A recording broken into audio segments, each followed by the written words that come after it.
বিদেশ থেকে ঋণ করে টাকা এনে পদ্মা সেতু করা, মেট্রো রেল তৈরি করা, তারপরে প্রত্যেকটা জনগণের মাথায় লাখ টাকার বোঝা চাপিয়ে দেওয়া, এটাকে উন্নতি বলে না।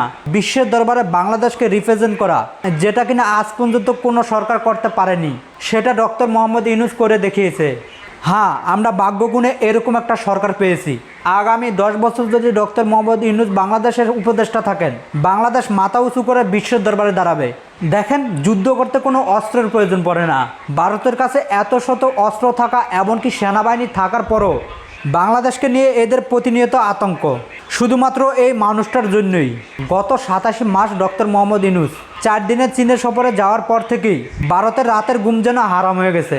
আমাদের দেশ, আমাদের ভাবনা, আমাদের চিন্তা, আমরা কার সাথে সুসম্পর্ক করব আর কার সাথে দুঃসম্পর্ক করব, এটা একমাত্র আমাদের ব্যক্তিগত ব্যাপার। কিন্তু ভারতের জন্য এত বিপত্তি।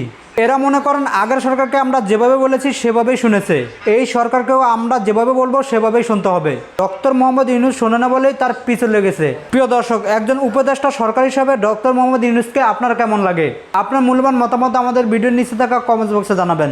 সকল ভালো থাকবেন, সুস্থ থাকবেন। আল্লাহ হাফেজ। আসসালামু আলাইকুম রহমতুল্লাহি ওয়া বারাকাতুহু।